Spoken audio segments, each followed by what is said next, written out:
Ok. Donc, je répète ce que je dis. Donc, en étudiant ce système mécanique symétrique,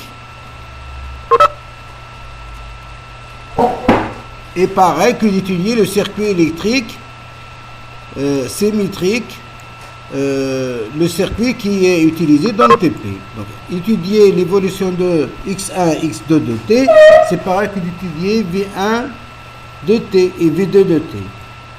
Alors, je vais vous expliquer le circuit électrique tout à l'heure. Là, j'étais en train de parler de ce document, oui. Ce document là où il y a le TP, celui qui veut le détail vraiment, ça serait bien pour comprendre la théorie et après aussi voir la partie pratique à la fin. Comme ça, on comprend les formules, d'où elles sont venues, etc. Maintenant, il y a un autre document, c'est celui-là qu'on va utiliser, c'est celui-là qui contient les résultats des mesures, c'est celui-là où il y a les questions du TP. C'est celui-là. TP3, oscillation libre d'un système de degrés. Donc, celui-là, je l'ai mis d'ailleurs, il est sur la page, sur le groupe Facebook, module 3. Donc, j'écris, si je ne l'ai pas créé, je vais le créer. Donc, vous allez trouver tous les documents dedans, dans le TP3. Voilà. Donc, dans le TP3, il est très simple ce TP, il est très facile. Et il s'agit de mesurer, donc la finalité c'est d'avoir un tableau comparatif, des valeurs de facteurs de couplage mesurés avec différentes méthodes. Un tableau comme ça, je l'ai quelque part, je l'ai pas, je vais l'avoir.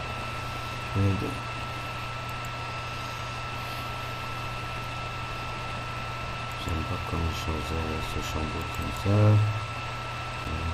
Tableau, est-ce qu'il y a un truc comme ça? Un tableau comme ça.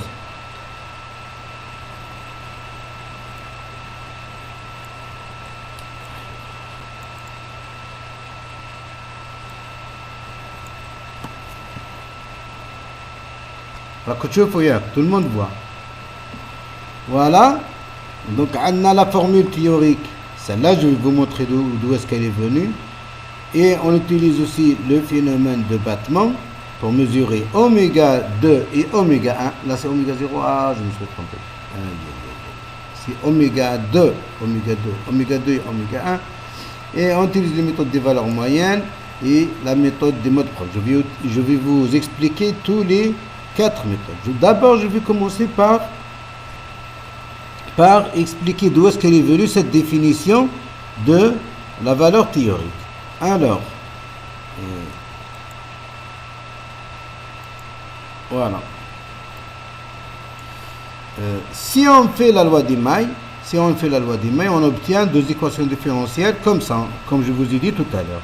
Ça, c'est la première bobine, ça, c'est le premier condensateur, et ça, c'est le condensateur du milieu, condensateur de couplage, celui-là. Donc, le courant il passe comme ça, tu vois. La tension ici, plus la tension ici, plus la tension ici. Hein? Ça donne ces deux équations différentes. La première maille, il y a E0, la deuxième maille, il y a pas. E0, c'est quoi? C'est un signal carré. Et on utilise un signal carré de faible fréquence pour que la période soit grande. Parce que nous, on va voir le phénomène de battement dans la demi-période. C'est pour ça que la fréquence est très petite. Donc, je transforme ça en V. Donc, ça sera V1, V2, etc. Donc, ça, c'est des calculs. Vous pouvez faire la loi des mailles, vous suivre. C'est bien détaillé dans celui-là. Donc, moi, je ne vais pas détailler vous. Donc, alors, si je regroupe V1, vous voyez, on obtient un coefficient comme ça. Donc, ce qu'on appelle en facteur, le facteur de couplage, on appelle ce coefficient-là comme étant 1 sur K. Ça veut dire que ça, c'est l'inverse de K. C plus C0 est égal à 1 sur K. Ici. Voilà. Donc, c'est là l'origine. C'est là l'origine du facteur de couplage. Donc, c'est rien d'autre, c'est juste un coefficient. Un coefficient qu'on définit. C0 sur C plus C0. Là. C plus C0. Ça, c'est le cas. Et donc, ça, c'est l'inverse. Donc là, il y a une erreur. C'est ça, c'est C.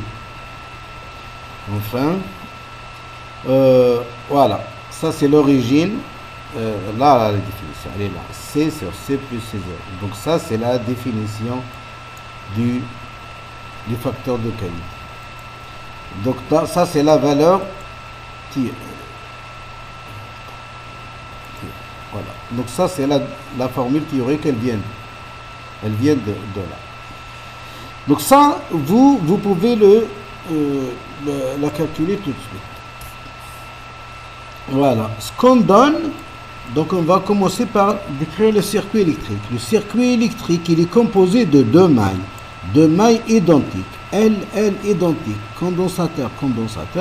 Il y a un condensateur de couplage. C'est celui-là le K0, l'équivalent du ressort du milieu. D'accord. Une zéro de période relativement grande, c'est ce que je viens de vous dire. Dans ce cas, lorsqu'on fait la loi des mailles, on obtient deux équations différentielles. Ces deux équations différentielles seront symétriques, comme exactement le cas qu'on a fait dans le cours.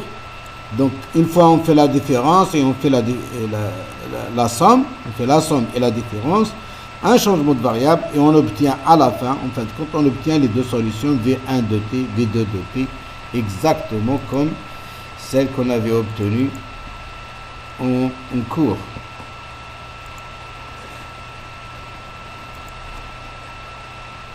Voilà, pour celui, voilà, c'est exactement ces deux solutions. Regarde. Ces deux solutions. C'est exactement pareil. X1, mais à la place de X1, X2, on met V1, V2. Donc, ici, il a appelé grand oméga 1. Moi, je les ai appelés petit oméga 1. Et puis, ici, on a remplacé oméga 2 moins oméga 1 depuis fois F2 moins F1. C'est-à-dire pour écrire le tout en fonction des fréquences. Parce que ici, on va manipuler les fréquences. C'est tout, mais c'est la même écriture, c'est la même. On a transformé oméga en fréquence et là, c'est juste les lettres qui changent. Ok. Alors, cette écriture et cette écriture, c'est la même chose. C'est la même chose. Ça, pour passer de là à là, on a dû utiliser les formules trigonométriques. Mais la forme d'écriture, cette écriture, elle ne change que dans la forme. Mais la courbe, elle est la même. Pourquoi on l'écrit comme ça? C'est pour essayer de comprendre les fréquences, quelles sont les fréquences qui correspondent à ça, C'est pour pouvoir attribuer les périodes observables dans le graphique, pour pouvoir les attribuer à des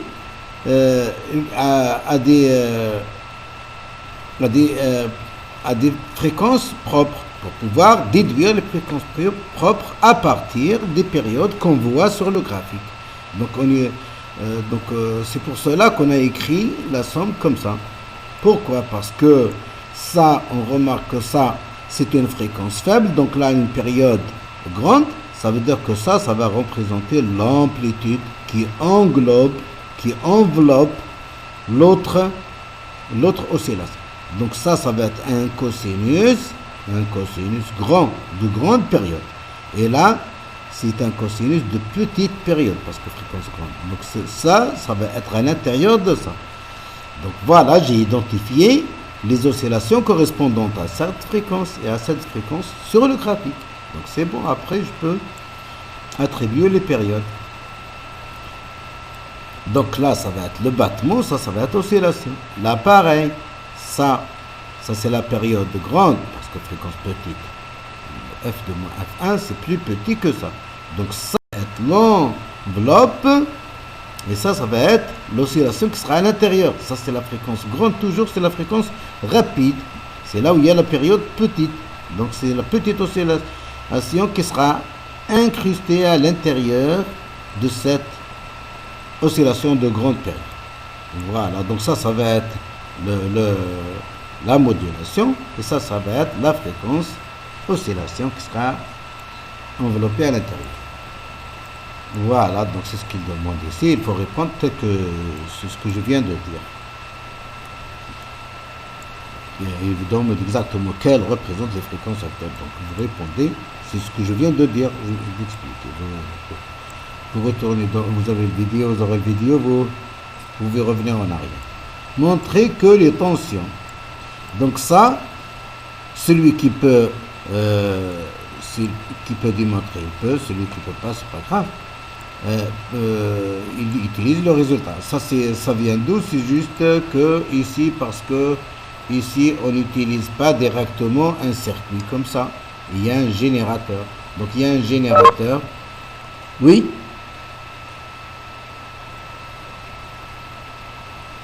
Alors, comme il y a un générateur, il va déplacer un petit peu il y a un signal carré, positif, négatif, positif, négatif.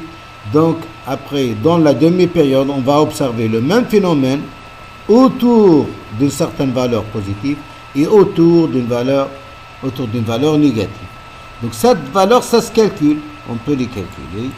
Et ça, vous regardez ici, dans le cadre, vous voyez normalement comment on peut les calculer. Je ne sais pas si c'est fait ou pas fait. Mais c'est facile. C'est-à-dire, vous faites changement de variable qui est fait ici et vous déduisez les valeurs moyennes. Enfin, les valeurs moyennes, donc V1, il faut le savoir, V1 il est aussi autour d'une certaine valeur qui est égale à E0 sur 1 plus K, et V2 toujours aussi autour d'une valeur E0K sur 1 plus K. Donc ça on peut démontrer ça théoriquement. V1 aussi autour de cette valeur et V2 aussi autour de cette valeur. Donc ça c'est des théoriques. On peut le voir expérimentalement, mais c'est démontré théoriquement. Voilà. Où est-ce qu'ils sont les cours?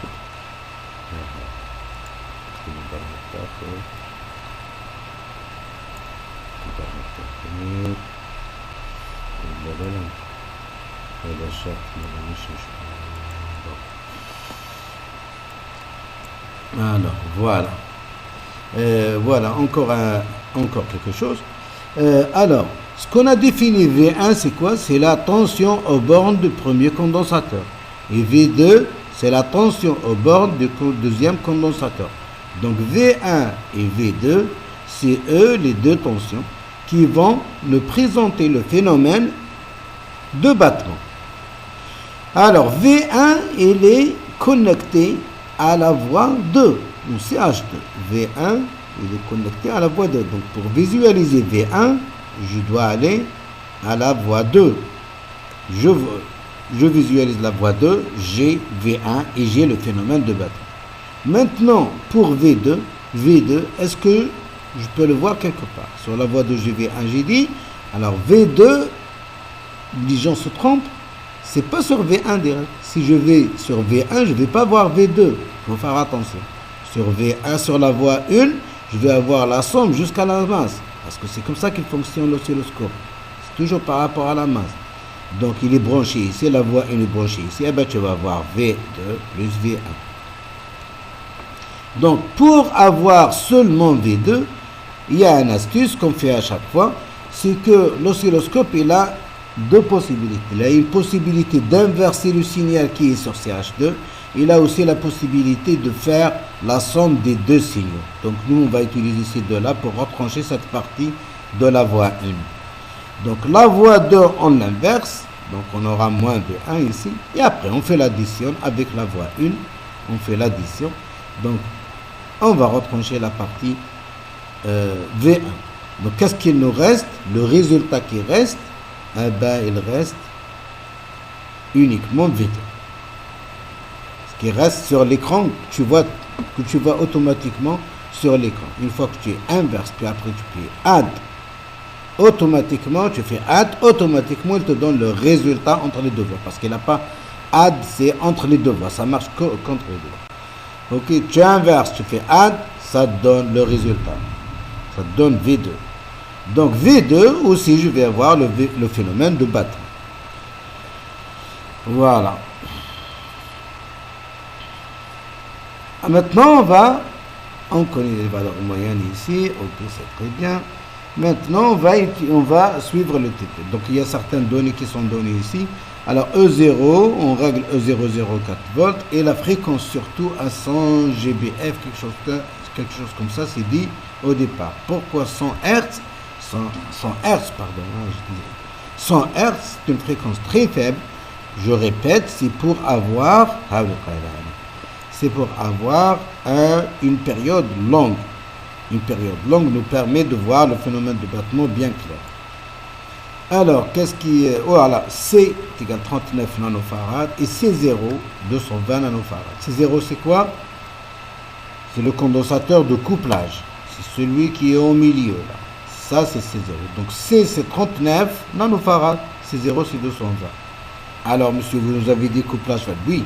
Alors, normalement, on aurait pu penser que C0 doit être plus faible que... Non, c'est l'inverse. Parce qu'en fait, quand on fait les équivalences mécaniques électriques, l'équivalent du ressort, c'est 1 sur C. Donc, si K0 est plus faible, eh ben, ça veut dire que C0 doit être plus grande. Donc, elle est toujours plus grande que les deux autres. Donc, c'est dans ce cas-là qu'on a un couplage. Très bien. Donc, maintenant, on va observer quoi? On va observer les deux signaux. Comment on les observe? Eh bien, sur CH2, on va voir la tension V1. On va voir.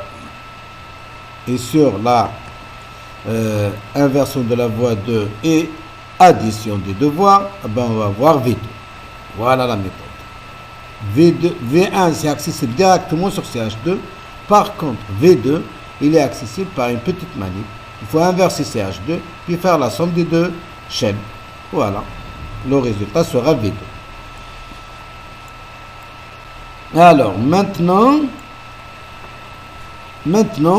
on nous a donné, le phénomène de battement. Donc ça, on est dans la première méthode. La première méthode, c'est de déterminer le facteur, je répète toujours, le facteur de qualité par la méthode du battement. Oméga 2 moins oméga 1 au carré sur oméga 2 plus oméga 1 au carré. Donc, alors ici, il faut d'abord donc de déterminer oméga 2 et oméga 1. Alors, oméga 2 et oméga 1, comment on les obtient? On les obtient par le fait, on a dit que ce graphe-là, qu'on voit sur l'oscilloscope, il correspond aux formules théoriques,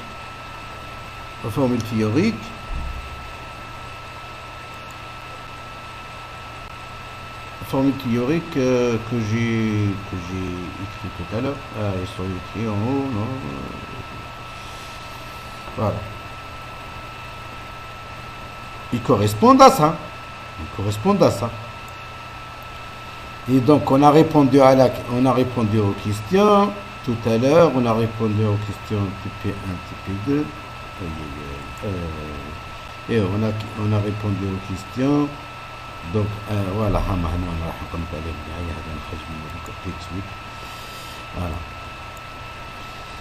Donc, cette courbe-là, la courbe qu'on a vue tout à l'heure, elle correspond à ces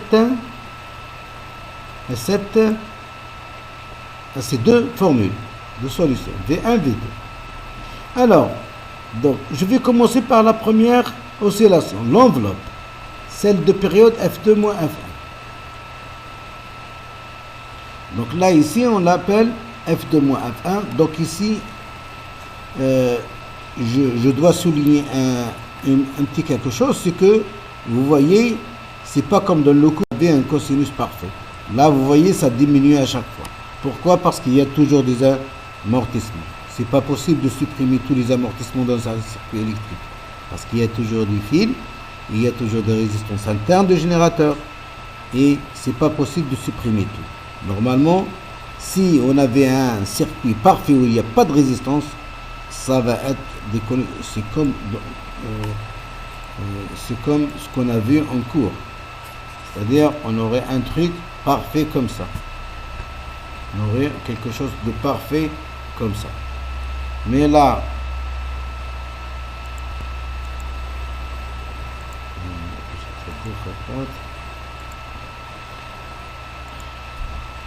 comme il y a des résistances GD, on voit le phénomène en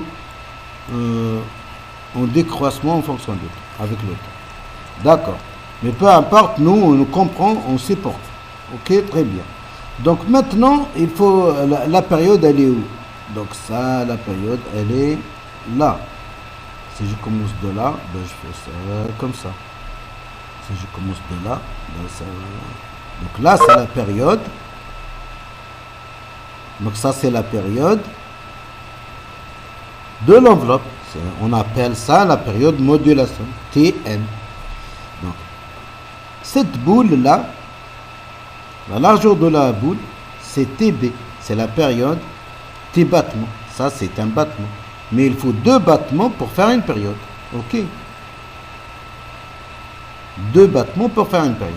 Donc, Tm égale 2 fois Tb. Donc ça, il faut faire attention. Aussi, donc ça, je répète, le carreau, il faut le carreau. Donc, on va définir les mots qu'on va utiliser. On dit que ça, c'est un carreau, c'est une division. On dit ça, c'est une division. Donc, lorsque je dis une division, c'est un carreau, que ce soit horizontal ou vertical. Et le petit carreau là, c'est la subdivision. Subdivision. Ok, très bien. Donc maintenant, une subdivision, ça fait quoi? Ça fait 0,2 d'une division. Une subdivision, ça fait 0,2 d'une division. Donc, le temps, donc ici, il nous a donné l'échelle, 1 milliseconde par division. Une division, ça fait 1 milliseconde par division. Donc pour mesurer TB par exemple, il faut prendre, donc ça c'est 0,2, 0,4, 0,6, 0,8, et là je sais pas, 0,8, à peu près 0,9, 0,9, 0,9, 0,9, 0,9, multiplié par quoi? Multiplié par 1 milliseconde, donc ça fait 0,9 millisecondes par 10. Ça fait 0,9 millisecondes. Voilà. Donc multiplié par le calibre à chaque fois. Multiplié par le calibre à chaque fois. Mesure le nombre de divisions multiplié par le calibre à chaque fois. Donc TB, on peut le mesurer ici. Tout de suite. Oui, il ne nous a pas demandé encore de mesurer ici. Donc là, le battement sur la tension. Alors, ça c'est ce que je vous ai dit tout à l'heure, la valeur moyenne, E1 et E2. Donc parce que l'axe, ici sur l'oscilloscope, l'axe de 0 c'est là, ça c'est un signal carré. Donc, un signal carré qui va se répéter, un signal carré. Et le phénomène, on l'obtient ici. Donc vous voyez, ça c'est pas 0. Ici, V1 de t n'est pas oscillé autour de 0. Le 0, il est là. Il est en train d'osciller autour d'une valeur qui s'appelle E1. Et là, moins E1. Donc E1 et moins E1, E1, moins 1. On verra le phénomène se répéter. Ce E1, dans le cas en valeur absolue, dans ce E1, il est égal à ce qu'on a vu tout à l'heure. Voilà. E1, c'est E0 sur 1 plus K. E0, c'est quoi? C'est 0,4 volts qu'on a fixé au début. Voilà.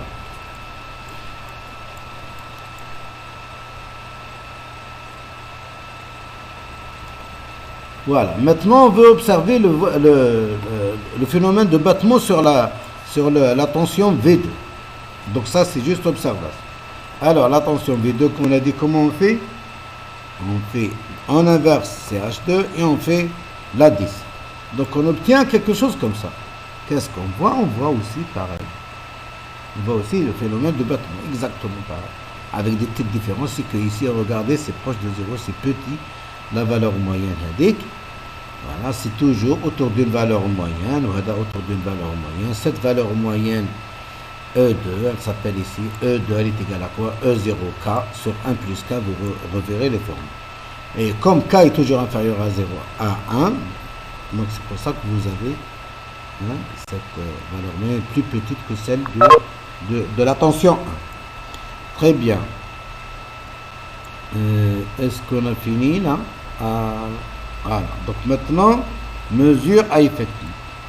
Donc on a compris le phénomène de battement, comment on l'obtient. Sur V1 et sur V2, on a dit. Manuellement, on sait comment faire. On change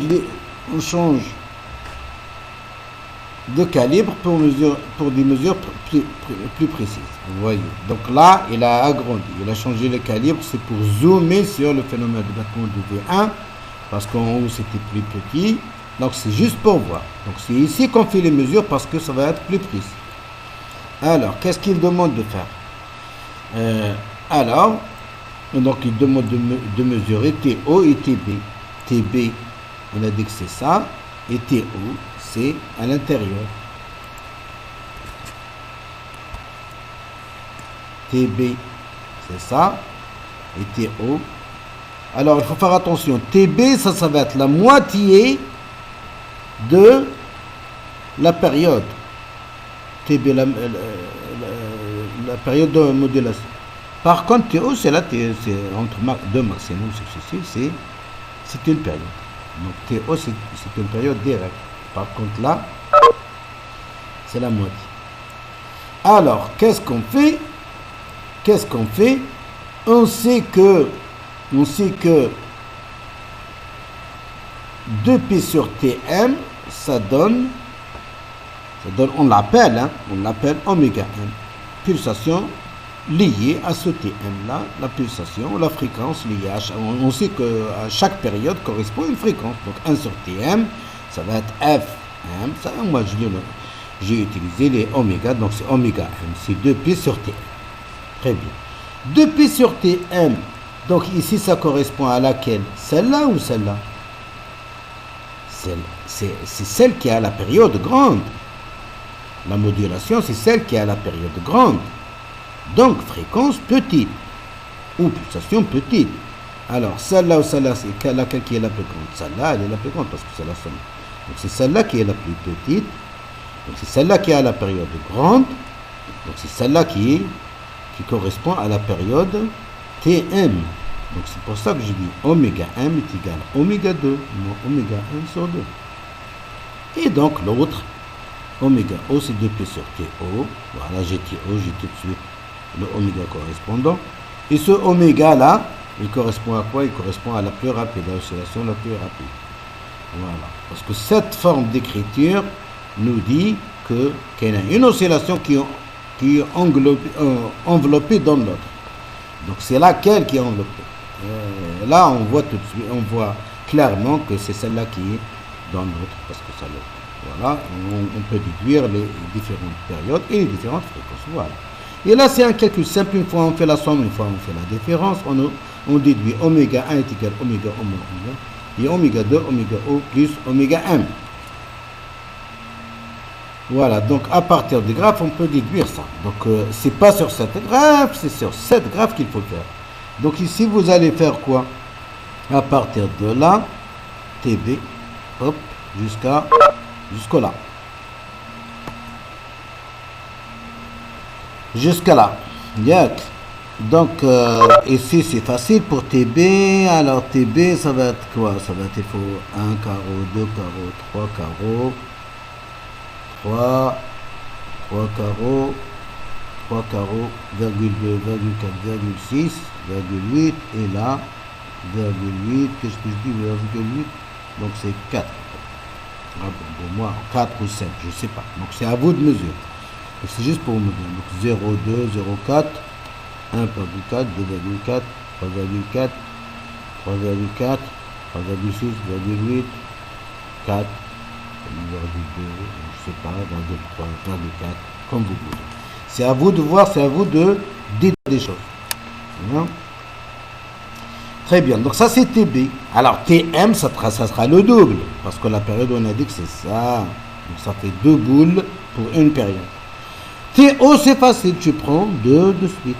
Tu choisis un qui est bien calé ici, bon, il n'y en a pas. Ah. Donc on a 0,2, 0,4, 0,6, 0,6 et quelques.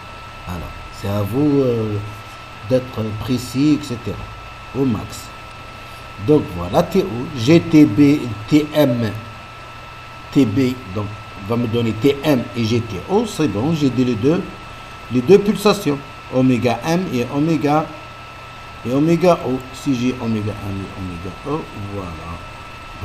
Oméga 1, je l'ai dit. Oméga 2, je l'ai calculé. J'ai oméga O, j'ai oméga 1. Je peux calculer oméga 1 et oméga 2, non? Voilà. Maintenant, je retourne à mon tableau et je calcule le facteur de couplage à partir de la connaissance oméga 2 et oméga 1 ici. Oméga 2 et oméga 1 obtenus par la méthode des bâtons. Donc maintenant, il faut aller à l'autre méthode. Mesurer les valeurs moyennes.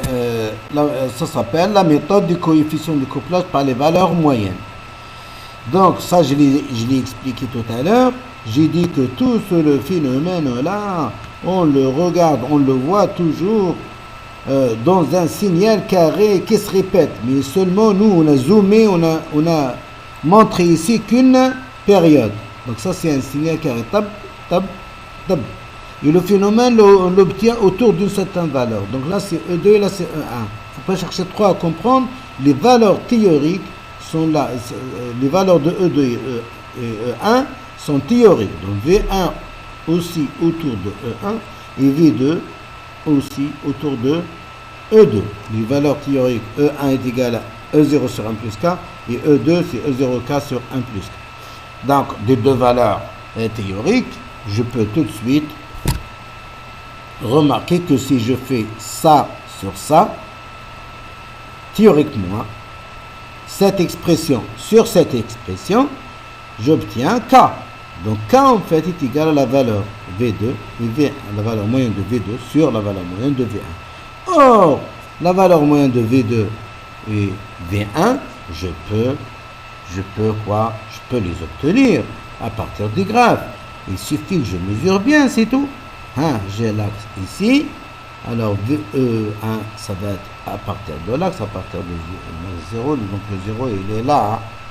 Donc là, c'est plus E1 moins E1. Donc normalement, le 0 est là, il n'est pas bien noté ici, mais il est là. Il faut voir, il faut calculer. Donc là, c'est le milieu. Alors, si je mesure, donc ça, comme j'ai dit tout à l'heure, la subdivision, c'est 0,2 de la division. 0,2, donc là, c'est un carreau, 1,2, 4, 6, 8. Non, c'est pas 1,8, c'est 1,8. Donc c'est 1,8. C'est 1,8 multiplié par le calibre. Voilà. Le calibre, celui-là. C'est celui-là, c'est ça? Yeah. C'est celui-là. C'est l'amplitude. Donc quand on est sur l'amplitude, il faut multiplier par le calibre de l'amplitude. Lorsqu'on mesure le temps, on multiplie par le calibre du temps. Donc, on a mesuré E1, اللي هو la valeur moyenne de V1. La valeur moyenne de V1. On déroule la même chose, on mesure E2, voilà le milieu, l'axe X, il faut mesurer 0,2, 0,4, 0,3, multiplié par le calibre. Et voilà, j'ai E2. E2, c'est quoi? C'est la valeur moyenne de V2. J'ai V1 et j'ai V2. La valeur moyenne de V1, j'ai la valeur de V2. Je calcule le facteur de couplage avec la méthode des moyens. C'est rien d'autre. Là, le graphique, il est donné. Ah ouais, là, il suffit de mesurer. Maintenant, la troisième méthode. La troisième méthode, c'est quoi? C'est la méthode... Voilà. La méthode des modes propres. La méthode des modes propres. هذه elle est très bien. خاطر شحال تعجبني هذه bien mais بصح il faut la comprendre. Il faut la comprendre. L'attention adressée sur la voie 1 de l'oscilloscope est, comme signalé précédemment, proportionnelle au premier mode. Oui, le signal est proportionnel. ما نعرفش وين نسينيالها, il faut voir le détail. Maintenant, نعاود نرجع لكم. Si on regarde théoriquement les deux expressions, si je fais la somme V1 plus V2, qu'est-ce que je vais obtenir? Je fais un plus, un moins. C'est un système symétrique. C'est un circuit symétrique. Donc, la partie, elle part.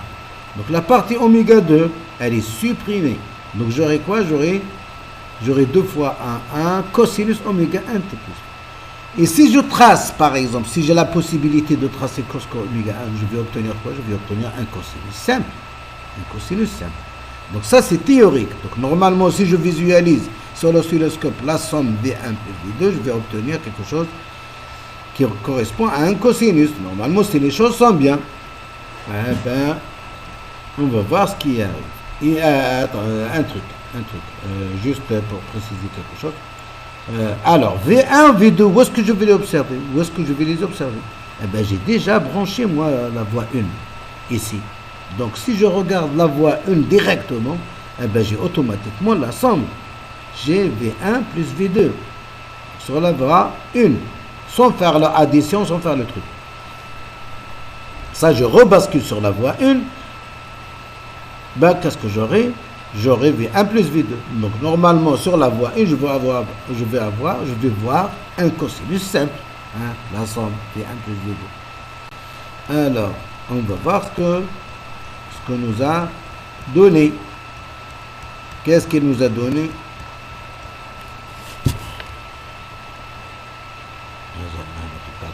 Ça, c'est étude des modes propres. Voilà. Alors, étude des modes propres, voilà. La somme V1 plus V2. V2 moins V1. Donc, sur la voie 1, qu'est-ce que je vois ici?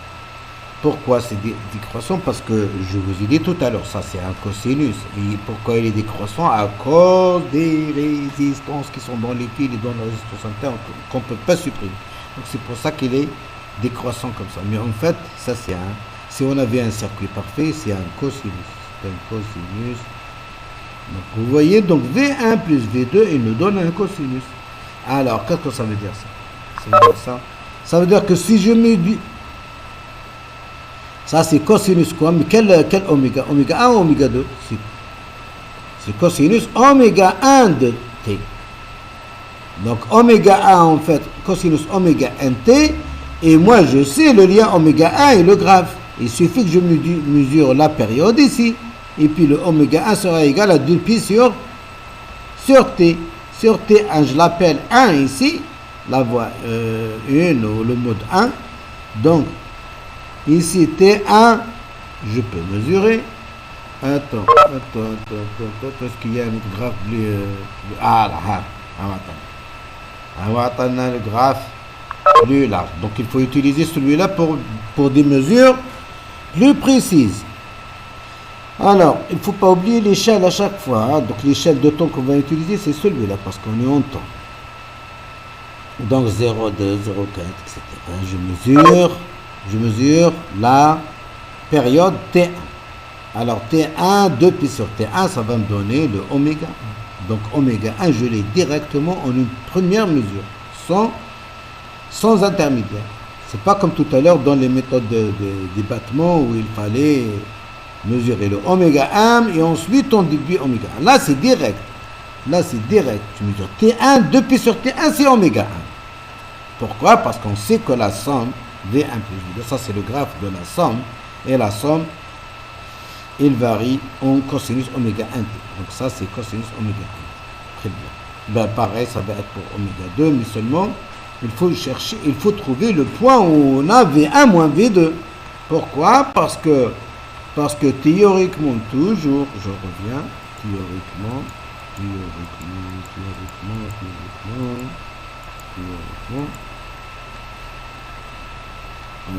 Voilà, théoriquement, si je fais V1 moins V2, si je fais V1 moins V2, cette fois-ci, je vais avoir cette partie qui va être supprimée. Et j'aurai ça, moins plus, j'aurai avoir 2 fois cosinus oméga 2. Enfin, on s'en fout du coefficient. Ce qui nous intéresse, c'est la variation en temps. Cosinus oméga 2t. Donc, on aura un cosinus en oméga 2. Un cosinus en oméga 2. Donc, ça veut dire que j'aurai une oscillation avec une pure pulsation 2 seulement. Donc, si je mesure sa période, depuis sur cette période, je vais avoir oméga 2. Très bien. Mais maintenant, la question, c'est où trouver sur les circuits un point qui aura la tension V1 moins V2 pour pouvoir visualiser cette tension et mesurer T2 et mesurer donc oméga 2. Il faut regarder dans le circuit. Eh ben, on a en fait un point ici. Le point ici, qui est donc c'est toujours par rapport à la masse. Donc ce point ici va nous donner la tension ici plus la tension ici. Donc V1 plus la tension autour de C0. La tension au bord de T0. Donc ici il y a V1, il y a V2. Donc il y a V1. Donc le courant passe comme ça. Donc ici c'est V1. Et là le courant monte comme ça. Donc V2 comme ça. Donc V1, V2. Donc la tension ici en fait c'est V1 moins V2. V1 moins V2 plus V1.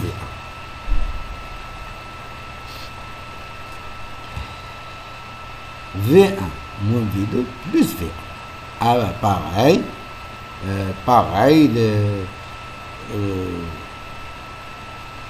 la même astuce de tout à l'heure, il faut retrancher V1 de cette tension. Donc la tension comme mesure au point P, cette tension qui est V1 moins V2, plus la tension ici.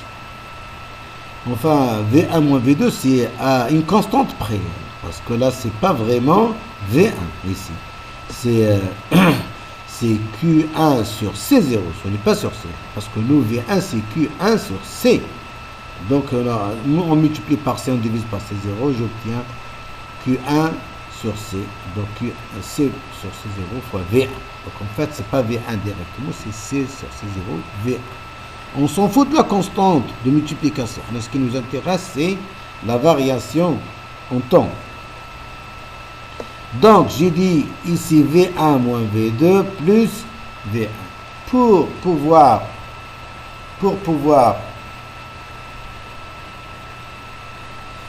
Pour pouvoir visualiser uniquement V0, qu'est-ce qu'on fait? Donc là, on met la voie 1 au lieu de la mettre ici, on va la mettre au point P. Donc au point P, je vais avoir, sur la voie 1, je vais avoir V0 plus V1. Et donc, pour retrancher la voie V1, je fais la même chose que tout à l'heure. J'inverse CH2.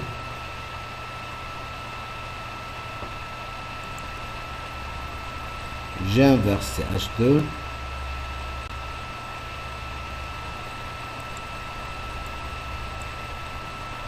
Ça, c'est le point P. Et non. Chat, ما تحتوي قلت لك حاجة كسكساني ما يسخساوش. Ok. Donc, je fais le même chose que tout à l'heure. J'inverse CH2 et je fais add avec CH1. La voie 1, elle est là maintenant. Ce point-là. Donc, je vais retrancher la partie V1, donc il ne me reste que V0. V0, il est proportionnel à V1 moins V2. Hein? Donc, ça veut dire quoi? Ça veut dire que si je fais cette manip, et que je visualise V0, le voici sur C0 fois V1 moins V2, je vais avoir uniquement constante fois cosinus oméga 2t. Hein, parce que la différence V1 moins V2,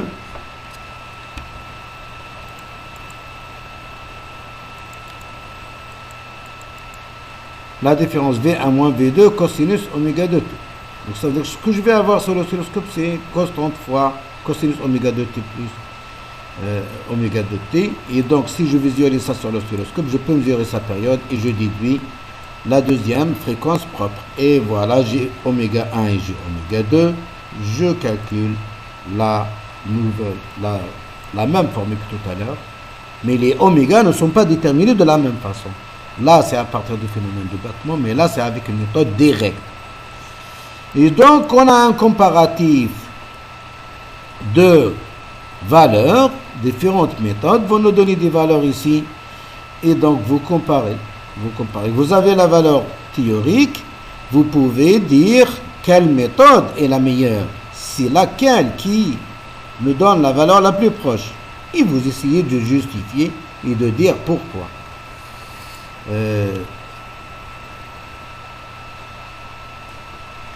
Voilà, donc ça, on va terminer. Voilà, donc ça, c'est on a parlé. Et là, il faut utiliser celui-là où il y a le zoom parce qu'on a agrandi.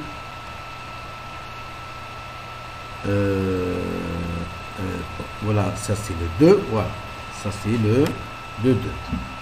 Vous voyez le V0. Donc le deuxième graphe ici, c'est celui-là qui va nous donner oméga 2. Ah ben pareil. Donc ici, il faut le zoomer pour pouvoir mesurer. Il va le zoomer. Voilà, il est là. Donc ici, je vais mesurer T2. T2. Je vais mesurer T2. Et 2P sur T2, ça va me donner oméga 2 directement.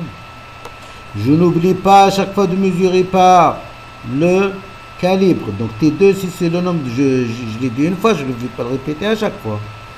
Donc 0,2, 0,4, 0,7, le nombre de subdivisions multiplié par le calibre.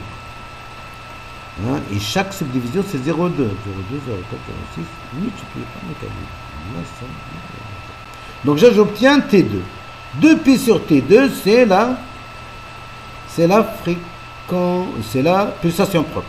N'oubliez pas que le calibre, c'est en millisecondes. Donc il faut mettre en secondes. Donc ça veut dire qu'il faut multiplier par 10 puissance moins 3 pour la période. 10 puissance moins 3. Donc 2pi sur T2. 2pi sur 0,8 multiplié par 0,1, 10 puissance moins 3. Égal. Voilà, il faut trouver oméga 2. Oméga 2 est grande en général, autour de trentaine de mille, 20 000, c'est quoi? Quelque chose comme ça. Alors, et là on a obtenu les 4 méthodes. Calculer la valeur théorique, on l'a calculé bien avant. Dessiner un tableau comparatif. Résumons les résultats obtenus du phénomène, valeur théorique et discuter. C'est ce que j'ai dit. J'espère que ça vous a aidé. Alors si vous avez des questions, je peux répondre, sinon...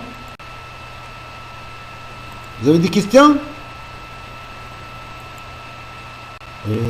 ماشي انا ما فهمت والو باسكو اللايف شفتو على 1:30 دونك هذيك نص ساعه الاولى رديتها كاع عيتيك ماشي مهم. علاش ما تبعتيش معاه؟ وين راحت هذيك هبه؟ وهذيك هبه على راحت؟ ما باليش علاش راحوا ما بقاوش كاع يذكرهم راحوا بزاف.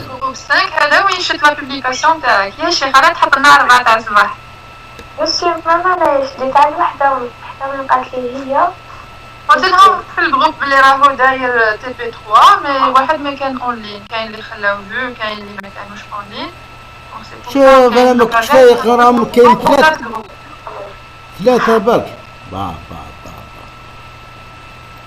انا عند بالي راهم يسمعوا ما راهم ثلاثه معليش سي فاسيل مادموزيل. انت واش نادي ما فهمتش شو سي كوا البروبليم؟ كنا كامل راقدين خلينا مرقاد خلينا قلنا هذا لو تي بي لي تري سامبل. لا مسيو عندنا عرسه برك مازال بيبليا 4 تاع الصباح. علاش ما تبليش 4 تاع الصباح؟ شوفيها من بعد. انت علاش ما تشوفش من بعد؟ شوفيها وعندك نهار كامل باش تشوفيها ولا تزبيها من بعد. بصح انا لا ماشي العرسه الاولى كي نوض ما نروحش نشد التليفون ونشوف فيسبوك ونبدا نقلب لي بليكاسيون كان هكذا في الايميل ولا نشوف تجيني نوتيفيكاسيون بالكل. انايا ما عنديش بيدي نكونيكتي ب 3 جي، انا وين شفت لا بوبليكاسيون تاعك دخلت على 1:30. بون انا راح ندير هذا جي انغوجيستري، دوك انا راح نافيشي لكم تشوفيه، وإلا كان اخر عاود رجع غدوه ان شاء الله على 14.